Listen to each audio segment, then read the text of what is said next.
So it was really hard not being able to provide those entrances back in 2019. It's always a hard thing not being able to deliver what your vision is.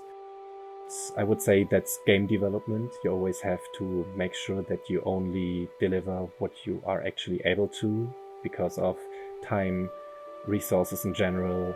Maybe tech is not ready yet. But that's the amazing thing about Star Citizen. We just had to wait until tech was available with this patch. With 3.13, we are adding 6 new entrances to the game. What we want to build upon is adding a sense of scale. We want to give them huge open environments where they are unable to get out of unless they use their ships, vehicles in general, and give them the opportunity to just explore.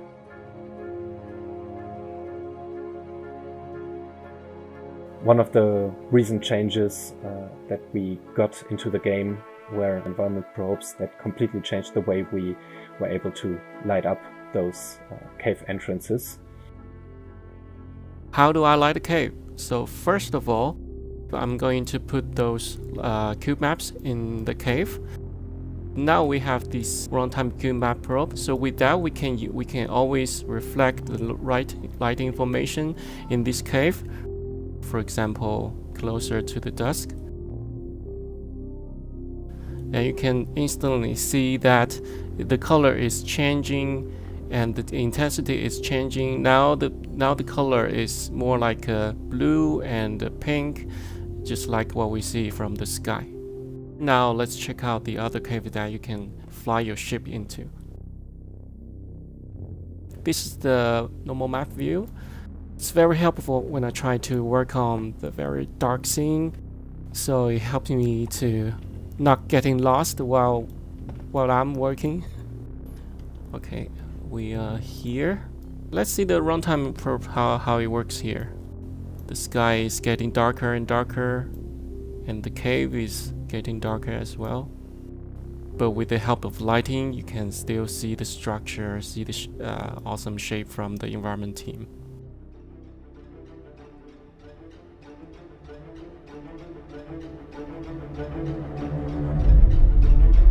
Since we are adding those larger points of interest to the game, I'm always looking forward for the players' orcs to just have a little bit of a skirmish in there. We played a bit around with the actual layout within those large entrances to provide different spots for cover, hiding, that kind of stuff. So I can see the players having lots of fun in there. In general, what I like about making caves is that I'm able to add a little bit more handcrafted elements to the verse. We can add a little bit more individuality to the surface of a planet. As an artist, I can also add a little bit more framing to certain pathways and give the players some opportunities to explore them, create their own little stories out of that, and just have lots of fun in there.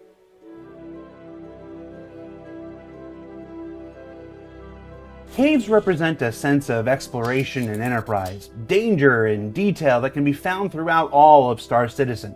And expanding these to ships and vehicles is just the next step in their continuing development. But up next, another aspect of life in the persistent universe evolves once again with the addition of mining laser subcomponents, where an improved prospecting experience begins with the sum of its parts. Right now, the mining gameplay loop has a lot of interesting things to do. From the prospector mining, you have multiplayer opportunities with the mole. We've seen like fleet of green rocks just harvesting everything they can on the planet. You can now refine all the ore that you collected. We have consumables, and now we're looking into what other things we can add for this gameplay loop. So when it comes to mining, we still need a lot of customization for the player. The player needs to be able to choose how they want to play this game and change the ship and the mining laser based on the rocks they want to harvest, the challenges they meet. They need to have access to small little tuning parameters for their mining lasers, and this is where the mining passive components come in. We did initially the mining consumables. They offer that customizability to the player, but they are something that you use now and it runs out. We wanted something where the players invest in a thing and it's with them, and they have the capacity of just swapping them out as they see fit. We've also updated the mining UI, the active module section specifically, to show the individual bonuses that are actually being gained or lost, depending on the module that's equipped and installed. You'll now see that the module you've got installed will actually show you the values that are being modified when they're active.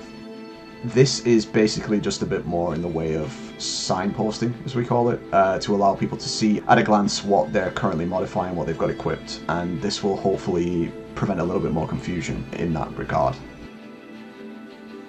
The difference between mining consumables and mining components pretty much is the fact that you don't have to constantly go to a shop and replenish them.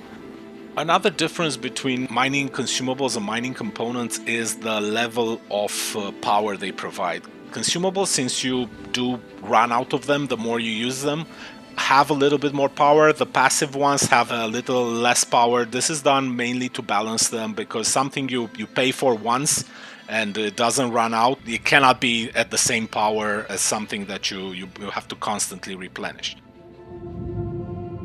Components also have different tiers of power, and for some of the components, the ultimate tier is gonna get very close to the mining consumables in power, but those components are gonna cost an arm and a leg.